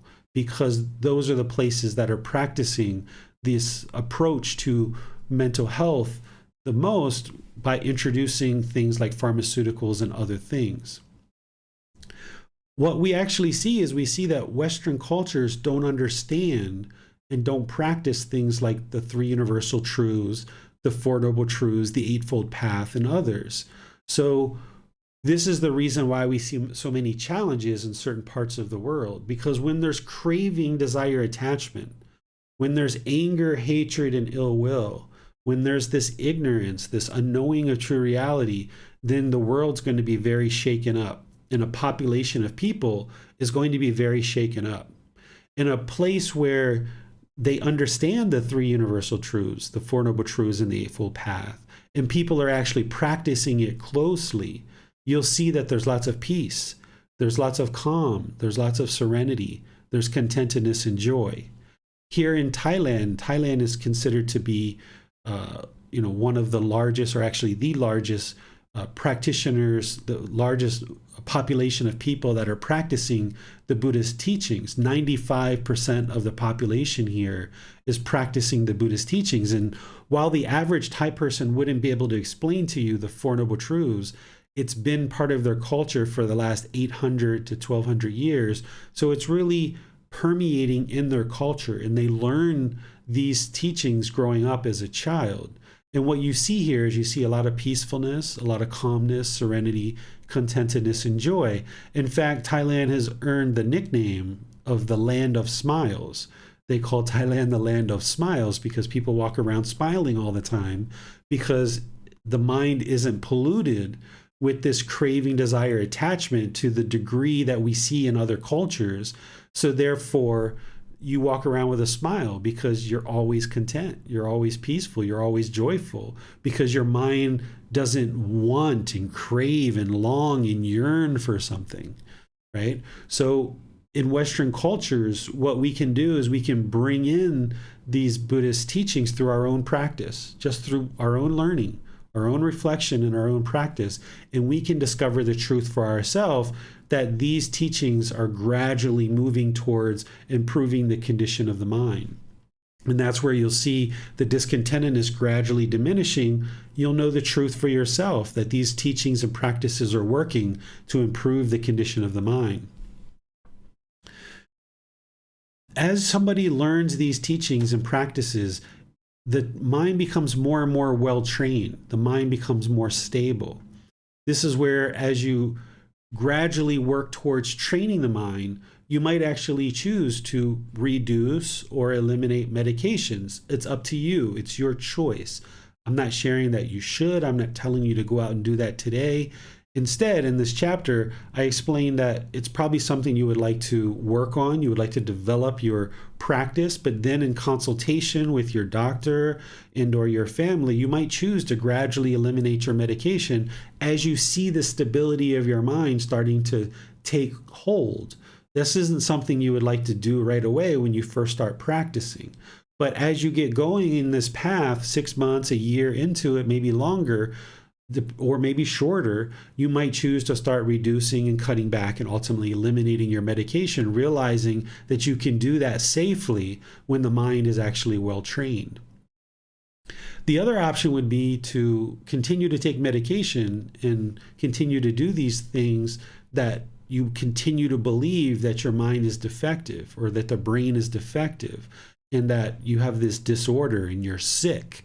And the reason why you talk aggressive or harsh or have resentment and things like this is because your mind is sick and you're ill and your brain's defective. This isn't true. Might be what you've been told by somebody in authority, but that doesn't mean it's actually true. There's things that we were doing and practicing earlier in human history that we realized later we didn't quite have it correct. There were times where we took heroin and cocaine as a pain reliever, and we realized that that wasn't wise, and we stopped doing those things. There were times when people would have psychosis, for example, and we would relegate them to a straitjacket, into a mental hospital. We would actually drill holes in people's heads and things like this. And we realized that that was inhumane and it wasn't wise. There were lots of things that we did in the past that we realized were not beneficial. And there's things going on today in our society that are not necessarily beneficial. We may think they are today, but with more wisdom and as we evolve as human beings and we move to this higher consciousness, we evolve as a species, we'll come to understand more wisdom, and we can free ourselves from this lifetime of expense and side effects of medications by training the mind and liberating it to function as an enlightened being, being free from this lack of understanding, this lack of wisdom, this wrong view. You'll know it's the right time to eliminate or decrease your medications when you start seeing the gradual improvements to the condition of the mind. Nobody can tell you that you should eliminate your medications. Nobody can tell you when is the right time to do that. Only you can decide that for yourself. And when you start observing that through learning and practicing these teachings that the mind becomes more stable, more steady, more concentrated, more focused, you have more attention, you're able to retain things longer. You're starting to notice that your mind isn't shaken up by the small little things that it used to be shaken up by. That might be when you start to reduce and ultimately eliminate your medications. But that's a choice for you to make, and you might decide to make that in consultation with other people in your life. There's a whole series of illnesses, things that have been described as illness. Essentially, what we've got is we've got this various collection of symptoms that are then a label is assigned to it and says that this is a sickness or this is an illness or this is how the brain has a disorder, and we're now going to treat that. But everything that I've come in contact with in terms of my experience, I've put here in these charts just as an example to help you understand how the things that are being labeled as a mental illness are just a collection of symptoms that are being labeled as a mental illness. But when you start understanding the Buddha's teachings, you can start seeing that it's a matter of craving, anger, and ignorance in this untrained mind. Something like ADHD or ADD, this is called attention deficit hyperactivity disorder, or attention deficit disorder. This is where a person has symptoms of where they lack concentration. They lack the ability to focus and have attention. So the symptom is real, right? There's people who have a problem focusing with attention. They have problems focusing with concentration and clarity of mind. That's a real symptom. And the anguish and the challenges that that person experiences is 100% real. But calling it an illness or calling it a sickness or a defective brain doesn't actually solve the problem. The reason why the mind is having this problem of lack of ability to focus is because it just hasn't been trained to have concentration. The mind doesn't have discipline. The mind doesn't understand the wisdom of how to train. So if somebody's grown up with lots of mental stimulation of video games and TV and going here and going there and jumping from one thing to the other, and it's not being trained to be steady and stable, then it's going to have this craving for mental stimulation. So that when our children are sitting in class and they're observing that a teacher is teaching in front of the class, if the mind is craving stimulation, then it can become, it can have a lack of attention. It can have a inability to focus and concentrate. But when we work with our children, or we work with ourselves as adults to train the mind in things like breathing mindfulness meditation and practicing singleness of mind throughout our day, then we can train the mind to have attention and focus and clarity, being able to focus on one thing at a time for extended periods of time. And we won't have that pollution that's muddling our mind and making it very difficult to concentrate. Because as long as there's craving, anger, and ignorance in the mind, it's going to be very muddled and very difficult to concentrate and have focus and clarity and attention. So when people are seeing that a child or an adult has a lack of attention or focus, we're like, oh, that person's sick, they're ill, they have a mental illness, they have a disorder, their brain is defective, they need to go treat that as an illness. But yet it never really gets solved 100% going in that direction. But if you go in this direction of what I'm sharing with the Buddhist teachings, and you understand that it's just craving, desire, attachment, it's just this mental longing with strong eagerness, craving mental stimulation, and lacking the training in the wisdom of how to do that training, then when you understand that and you start working on that as an individual and you start learning this path, then you can actually see that the mind can be focused and have attention. And there's how you know you're learning the truth, because you went from this mind that was lacking focus and concentration to this mind that now has focus and concentration. And you know it's the training from these teachings that allowed you to do that. And that's how you know that your brain is not defective. If you're listening to me talk and you're understanding what I'm saying, your brain isn't defective. You don't have a disorder. You're just having symptoms of something that is inhibiting you from experiencing the fullness of life, because the mind doesn't yet understand the wisdom of how to train to eliminate this craving, anger, and ignorance, this unknowing of true reality. Things like anorexia, bulimia, or other eating disorders. This is the mind craving for beauty. The mind has this mental longing and strong eagerness for beauty. We see pictures in a magazine, or we see movies that have been photoshopped and clipped and modified with computers. And now that image of beauty starts to get craved in the mind, and we start craving to look like that, thinking that everybody should look the same. The mind's craving this permanence, that all women should look like this and all men should look like that. right? That's permanence. It doesn't exist. We all come in different shapes and sizes. And then also, a person who's challenged with anorexia, bulimia, or eating disorders, they're associating and identifying this physical body or this self-identity as being who they are as a person.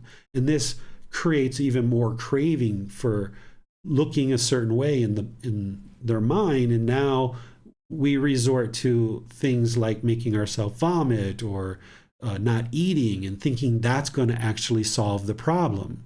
Well, if you've ever struggled with an eating disorder, you know that that doesn't actually solve the problem. You vomit, you get more sick, or you choose not to eat, and you might get thinner, but you're never healthy mentally and physically.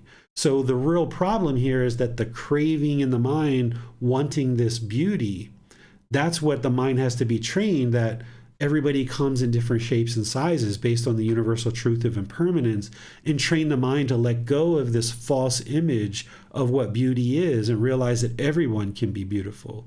And this can help to train the mind that it's not sick in terms of the brain is defective. That's not why the person is choosing not to eat or vomiting or having some other kind of eating disorder. The real problem is that the mind is craving to look a certain way. And now there's this intention, speech, and actions, these actions of starving the body or making the body vomit, thinking that if you can get to this ideal image of beauty, that's going to solve the problem. But that's not permanent. You can't get to that. So solving the real problem, which is the craving, that actually solves the problem. Gaining this wisdom to understand the universal truth of impermanence and training the mind gradually and slowly, then the person can actually come to not have these eating disorders and be able to eat regularly and know that that's a normal thing. We could go through all of these different things that are currently classified as mental illness. There's this chart and there's one after this.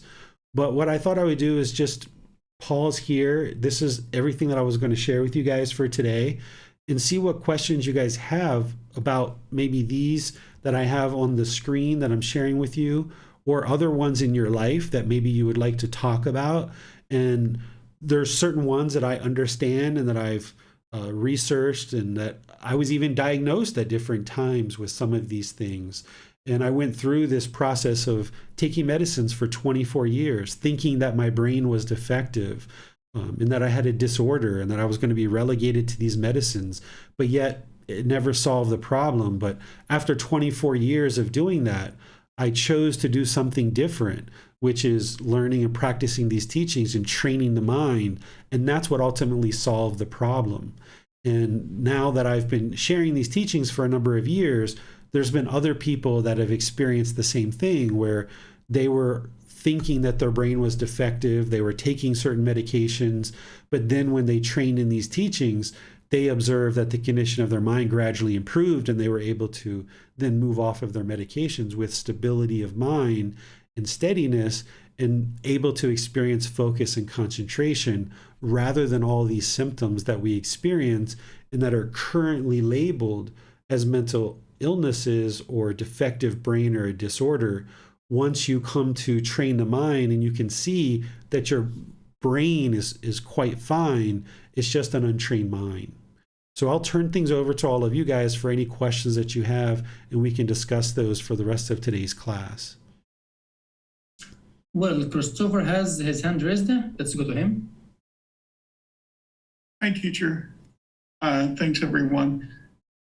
I wrestle with this a little bit because I kind of sometimes look at it like it is both. And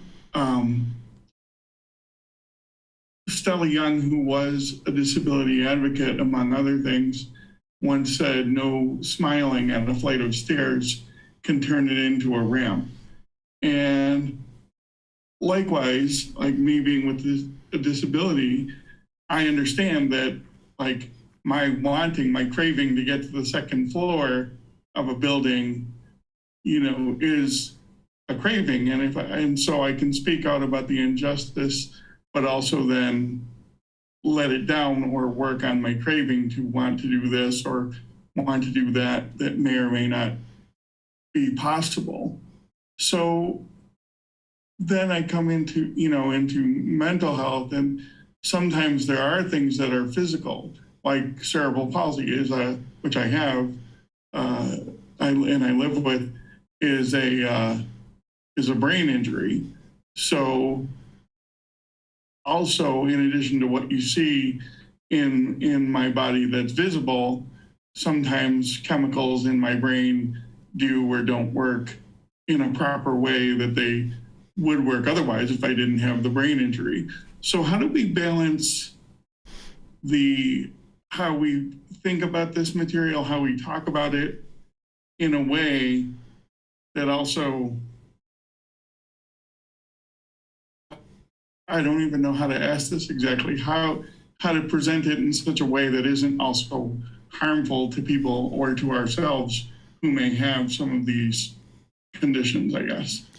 Yeah, so part of what a mind struggles with when they start learning this information is if somebody has self-identity, like I am bipolar or I am depressed, that's part of that self-identity. And when somebody says that, yes, I understand the anguish of something like bipolar, but I am not bipolar. This is just a label that is assigned to a certain collection of symptoms.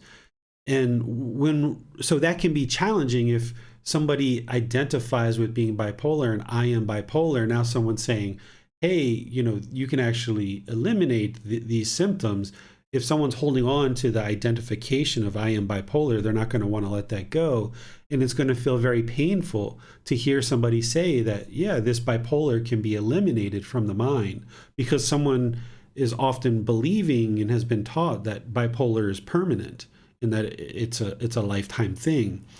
But in order for you to understand what I'm sharing here as it relates to cerebral palsy, which I really don't know much about until you sent me the email recently, is what you're describing in cerebral palsy is a brain injury. That's different than what I'm talking about here. A brain injury is a physical injury to the brain. Like, let's not even talk about cerebral palsy. Let's talk about, say, someone was in a car accident and they had a fracture of their skull and their brain was injured during that accident. That's very different than what I'm describing here in terms of these teachings. If there's a physical brain injury, that's an injury to the physical organ. And remember, I started this off by saying the brain and the mind are two different things. The mind is not the brain and the brain is not the mind, but there's a connection between the two. So if we experience a brain injury, then there's going to be certain things that the brain is having challenges to do, and that's going to affect the mind. But if we've just been told that we have OCD, for example, OCD, obsessive compulsive disorder, this is just a craving for perfection. This is somebody who's wanting things in their house or their job or whatever to be a certain way, and they're craving for perfection. Or if someone has certain phobias, they have certain fear of germs, maybe germophobia, right? This is the person fearing that these germs are going to somehow cause injury to this physical body, this protection of a self. So the mind is craving existence, being afraid of these things that are in the world, like germs, and the mind has this craving for existence. So all of these things and others can be trained away when we understand that the real problem is this craving.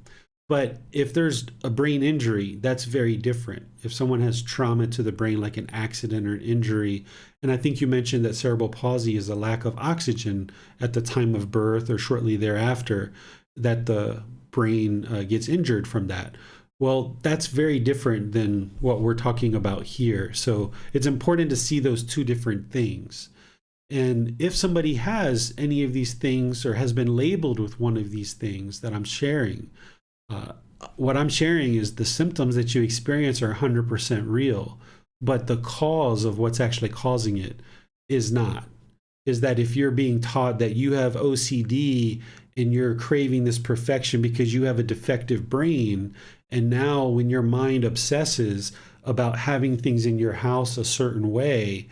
And now if you take this medication, that's going to automatically stop you from wanting things to be in a certain way in your house. This isn't going to ultimately solve the problem, because the actual problem is this mental longing and strong eagerness, craving for things to be a certain way in your house. The mind doesn't understand the universal truth of impermanence, that it's not possible for everything to permanently be the same way in your house. It's just humanly impossible. So when someone starts training, who's been labeled as OCD, they start training their mind through learning the teachings, reflecting on them, and practicing them, which includes things like meditation and other things. Then their mind can slowly let go of wanting everything to be in the exact same spot all the time. And then the mind can come into a more comfortable, peaceful, being at ease when things are not in the same exact spot every day. But if that person, again, has a brain injury, it's a completely different thing than what we're talking about here. Well, if the mind and the brain are two different things, why, when someone has an accident and the brain is injured, the mental skills are affected negatively? This is where the brain and the mind have a connection, but they're not the same thing. It's the same thing as our hand is a hand, but it's controlled by the brain, right? The hand is controlled by the brain. But if we chopped off our hand, it doesn't mean that we're less of a person. And if we chopped off our hand, it can have an impact to the brain, but it's not the brain itself, it's a hand. So the same thing with the mind is that the brain and the mind are two separate things. There's a connection between them. If there's damage to the brain, it affects the mind, but it's not the mind. The brain having an injury is not the actual mind. And the same thing is like when we train the mind, it actually creates physical changes in the brain. There's brain scans now, MRIs and CAT scans, that are showing long-term meditators and people who are on this path for an extended period of time, that while they're training their mind in meditation and throughout the rest of these teachings, that there's physical changes that are happening to the brain. And that's because there's a connection between the mind and the brain. But these are two separate things. On Facebook, Rizabel has a question. She writes, what are the signs and symptoms of bipolar, and how different is bipolar from anxiety? So I'm not a mental health professional, but I can share with you what I understand about bipolar and what I understand about anxiety. Again, these are just labels that we're using for a collection of symptoms. When these things first started out, there was kind of a small book that organized symptoms and they kind of labeled them. And as we've gone throughout the years, this book has gotten thicker and thicker and thicker, to the point where there's now kind of a disorder for so many different things that, if you don't like certain fabrics on your body, this is considered now to be a mental illness and a disorder and a defective brain. And oftentimes medications are given for these kind of things. These are all just a collection of things that can easily be explained through the Buddha's teachings of explaining how the mind functions, that we are now today in modern times collecting these symptoms and putting a label on them and saying that it's a disorder. So if you would really like to know about the difference between anxiety and bipolar disorder in terms of how it's explained in modern psychology, I would suggest for you to talk with somebody who's versed in that.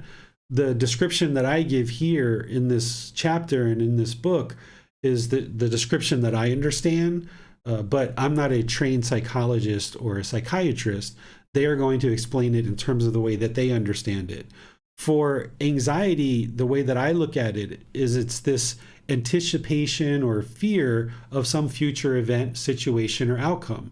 Oftentimes, the person's mind becomes obsessed about some future outcome. You might be worrying about a court case, or you might be worrying about going to meet somebody, or you might be having anxiety about starting a new job, or you might have anxiety about driving for the first time. This is the mind being worried and shaken up because it's anticipating some future event and having some fear as a result of that. And this is just the mind craving for things to be a certain way, and the mind's not in the present moment. It's looking at the future and having this worry and fear, this anticipation about some future event that hasn't even happened yet, because the mind isn't trained to be in the present moment. So this anxiety comes over the person's mind and actually impacts what they're about to do a day from now, a week from now, or a month from now. And it affects their life because of the mind being shaken up by this anticipation or fear of some future event. Where a bipolar person, or a person who's been labeled as bipolar, they're going to experience this up and down, this excitement and elation and this depression or this sadness, and their mind's going to go up and down. And a person who is labeled as bipolar may also have anxiety as well. And all of these things in there are being described different ways. But with a well-trained mind, you can see that these things don't exist. As your mind becomes more and more enlightened, it's not going to have anxiety. It's not going to have this up and down. It's not going to have this fear of some future situation. You can actually train the mind to no longer experience those things. Also on Facebook, Parikshit writes, Venerable teacher, using chemistry of chemicals to treat discontentedness, isn't that causing more new contact? And contact itself is the cause of discontentedness? Isn't this like saying noise can be removed with the help of another noise? I understand your analogy there, but let me just back up to something you said, that discontentedness is not being caused by contact. Discontentedness is being caused by craving, desire, attachment, the mental longing, strong eagerness. And then there's contact through the six sense bases, which is not something we talked about today. We talk about in another program that it's through the six sense bases that we experience contact. And because there's craving there, that's what causes the discontentedness. But I understand your analogy of, the way to solve a noise is to give it another noise. I understand that, but not sure that I necessarily would share that as an example. But the way that I explain what we're doing in the mental health industry is we're looking at the wrong problem. We're saying that the problem is brain chemistry, and we need to treat the brain chemistry, and that's going to solve the mind. But in reality, what's happening is there's pollution in the mind with craving, anger, and ignorance, this unknowing of true reality. And because the mind is having all this mental longing and strong eagerness, all this anger, all this hostility, all this aggression, because of this ignorance and unknowing of true reality, the mind being untrained and polluted is affecting the chemistry in the brain. That this untrained mind is affecting the brain because there's a connection between the two. What modern mental health is doing is they're only looking at the physical structures of the brain. They see the chemistry's off and they think if they fix the chemistry, that's going to fix the mind. But if somebody doesn't understand and lacks the wisdom of craving, anger, and ignorance, the unknowing of true reality, there's no pill that can fix that. One of the things that modern mental health looks at in order to determine if you are mentally ill, the way they describe it, is they look at your actions. They look at your speech and your actions, and also the way that you think too. And if your speech and actions are a certain way, then they consider you to be mentally ill. But there's no pill that can solve and change your speech and your actions. It's only your training that can do that. So what's happening in mental health is we're looking at the wrong thing, and we're thinking that if we fix the brain, that's going to fix the mind. But we have it backwards. We have to fix the mind in order for the brain chemistry to regulate itself and come to equilibrium and be balanced. Well, let's go to Nick. Thank you, Bassam. Hello, teacher. I'd like to follow up on Christopher's and Bassam's question earlier about brain injuries, that sort of thing. The question arose kind of thinking of like athletes and military. Say someone has a TBI, a traumatic brain injury. There's different levels of that, like something from a simple concussion, from a hard hit in football, or, just doing some rounds in boxing, or slipping on the ice, bumping your head, concussions. Those are brain injuries. But there's also different levels. I've seen in the military, people missing half their head. Half the skull is carved out, and they're still walking around and talking. I guess, and I've been in, tons of contact sports, and I've fallen down the stairs. I've bumped my head. I guess my question is, if you've had TBIs, can you train the mind still, since that's different from the brain? Can you train the mind to attain enlightenment? I don't have a whole lot of experience around this, but what I would say is that as long as the brain is functioning as a normal brain, there's no reason why you wouldn't be able to train to get to enlightenment, because things like a concussion, that's just impermanent. It can be resolved. There's nothing with a concussion or some of these other things that are going to inhibit somebody from getting to enlightenment. As long as the brain is functioning where you can learn, reflect, and practice, you can get to enlightenment. But if somebody's incapable of reading, incapable of learning through videos or classes or in-person learning, then they're not able to take in content and evolve the mind, because the brain isn't able to do what it needs to do. Because in order for wisdom to get to the mind, we have to have eyes and ears that are functioning, that bring in the information into the brain, and then we understand it through the mind. So if these things aren't functioning properly, then someone's not going to be able to train the mind to get to wisdom. But if they are functioning properly, even if they've had a previous injury, but that injury's been resolved, then as long as they can get to function through the eyes and ears and taking information into the brain, and then that moves into the mind to wisdom, then there's no reason why they wouldn't be able to experience enlightenment.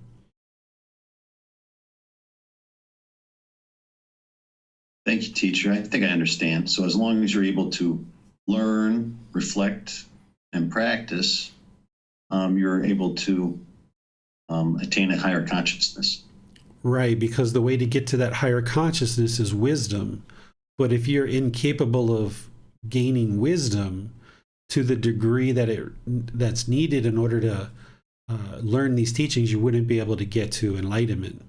So if somebody has such a traumatic brain injury, like let's just say they can't even learn to walk after that, if they're not able to learn, something like a bodily skill, they're probably going to have trouble to learn intellectually too. But there are also people who they don't walk, they don't talk, but they have the intellectual ability to learn intellectually.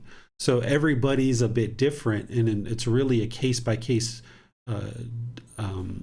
scenario where each person, if they're able to learn intellectually, they're going to be able to gain the wisdom and then train the mind and uncondition the mind to get to the point where it's experiencing enlightenment. Thank you, teacher. You're welcome. Well, with all this mental illness that many, maybe increased number of people are experiencing, which leads millions, maybe, or maybe more than millions of people's life into hell. So what would be the solution for all of this? Anybody who's currently struggling with any of these challenges, it's getting on the path and learning the teachings and gradually training the mind. Even if we haven't been labeled as mentally ill, unenlightened mind is going to experience discontentedness. And in the Western world, the place where most of us interact, these teachings have just recently, within the last few decades, started coming into the English language. For a very long time, these teachings have been in places like Thailand, and they've been originally in the Pali language, and they were translated into Thai, and they've been here. And the way that Thai people practice and the way that Buddhists practice is they don't go out and push and force these teachings on other people. That's not the way that this is practiced. Instead, if as Thailand learned these teachings over the last 800 to 1200 years, they practiced them and practiced them and practiced them and continue to evolve in their culture. And as people came here and started to show an interest here in Sri Lanka and other places, Westerners are starting to more and more become interested in these teachings. And now these teachings are starting to move and have moved into an international language like English, where we can all start to learn and understand these as a complete society, and all of humanity can now learn these teachings. Where prior to this time, we didn't have travel the way that we have travel now with airplanes and boats and things like this. We didn't have the ability to talk to each other. For a long time, all the different regions in the world spoke different languages. It's only been in modern times that we now have this international language of English, where we can all speak with each other and have this common understanding of teachings. We also didn't have things like computers and written books and videos and podcasts. We didn't have the internet to transmit information across the world the way that we do now. So even though during the lifetime of the Buddha 2,500 years ago, he knew that his teachings would one day reach the entire world and the entire world would gradually experience enlightenment, he knew that it wasn't going to be in his lifetime. He knew that it was going to be much later. So it isn't until right now that we have the right conditions and the right technology, the right ability to be able to share these teachings in the way that we are. So anybody who's experiencing any of these symptoms that we're talking about, my message to you is that there's most likely nothing wrong with your brain. You're not having a defective brain, but you are experiencing some challenges and difficulties, some struggles in the world, like a lot of people experience. And the more that you learn and practice and train the mind, you can see the truth for yourself, that you can get to stability of mind, where the mind is stable, steady, and you can then function in the world with this wisdom, and you'll experience improved results. Where in the past, things that once created anger or frustration or irritation or fear or guilt in the mind, those things will gradually diminish as you learn and practice more and more.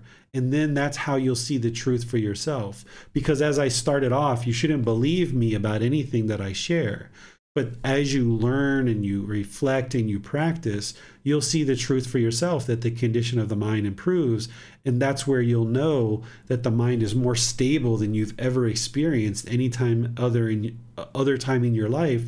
And then with that stability of mind, that's where you'll know that there's no defect in the brain, because what you were doing before didn't create the stability. What you're doing now through learning and practicing the teachings, and you observe the stability and the steadiness come into the mind, you'll know that it was these teachings that guided you there through your own efforts and your own work, and that you can let go of this identity of being mentally ill. And you'll most likely be able to let go of this medication and consultation with your family and your doctors and other people, depending on what your situation is. And as you see more stability come into the mind, then you'll have the confidence to know that there's no defect in the brain. It's just that the mind was untrained. So the answer is to train the mind. That's the solution. Many thanks, teacher. That's all for today. All right. Well, thank you all for joining for today's class. This was a very interesting discussion to be able to share this with you. The book, if you haven't read it yet, is important to read through the chapter so you can get to the level of detail that's shared in the chapter. In these classes, I just aim to kind of draw out some of the main points and give you guys a chance to ask questions based on what you've actually read. So if you haven't read that chapter yet, chapter 22, that might be something you decide to do. Or if you have read it, you might decide to read it again now that you've had the class, in order to allow it to soak in a bit more and start looking at some of the details. In our next class on Sunday, we're going to be in chapter 23, which chapter 23 is all about the misunderstandings of Gotama Buddha's teachings. Let me just flip through to the table of contents to be sure. I usually look at this before class. Oh, actually, no. Chapter 23 is symbolism of the teachings, reminders through imagery. Now that you've been learning the Buddhist teachings with me for the last 6 months or 7 months, what you'll be able to understand now is the symbolism of some of these things like the Dhamma wheel or a lotus or certain symbols. The Buddha, when he taught during his lifetime, because of him teaching orally and not writing things down, they actually use symbols and imagery in order to share and remind people the teaching. So if you learned the Eightfold Path with the Buddha in his oral discourse, then there's this image that represents the Eightfold Path. And for people during his lifetime, having learned the teachings with him, when they saw this image, immediately it reminded them of the teachings that he shared. So now that you've learned these teachings to a great extent in this program, I can start sharing with you some of this imagery through this chapter 23 and in our class next week, because a lot of this imagery is still used today, whether it's Buddhist artwork or architecture, or if you go into a temple or you see different clothing or different things on websites, you'll see different imagery used in order to remind you about the various teachings that the Buddha taught that you now may start to be understanding as part of this program. So I'll share with you guys this imagery so that when you go visit temples or when you see Buddhist artwork or you see other symbols, it'll remind you and you'll be able to make that connection to the Buddhist teachings, and it'll actually help you to progress on this path. And this can be a really fun thing in a place like Thailand where there's 30, 40,000 temples. You can actually go around and visit them at different times. And it's almost like a scavenger hunt, kind of like investigating and trying to understand these artworks that people made, 700 years ago or 1,000 years ago, and kind of deciphering what it is that they're trying to share with you. So it can be a really fun and interesting thing to learn the symbolism behind the teaching. So I'll share that with you next week, and you've got that in the book if you'd like to read that ahead of time as well. And then on Wednesday, we're going to be doing loving kindness meditation. So you're welcome to join class where we'll come together to encourage, support, and motivate each other in our meditation practice by doing loving kindness meditation together. So thank you all once again for joining for today's class and deciding that Gotama Buddhist teachings are something that's really important to you and that you would like to learn and practice in order to improve the condition of the mind and the condition of your life. Because as each one of us choose to do this in our own life, we're gradually improving our own life, but we're also helping the people around us because we're not causing harm to the people around us. And we're also helping all of humanity because as we practice harmlessness and we're not causing harm through things like our intention, speech, actions, and livelihood, and we have more discipline of our mind, then we're actually improving all of humanity. Because a lot of us are interested in seeing the world become a better place, but oftentimes we start in the wrong place. We start trying to change other people. But what the Buddhist teachings bring our attention to is that the real change is internal, our own change. By changing our own mind, we are actually helping us, we're helping those close to us, and we're helping all of humanity by doing that. So I'd just like to thank all of you for choosing to do that. So I'll see you guys in a future class. Between now and then, have a very lovely rest of your day. We'll see you next time. Sawadee ka.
Thank you again for watching.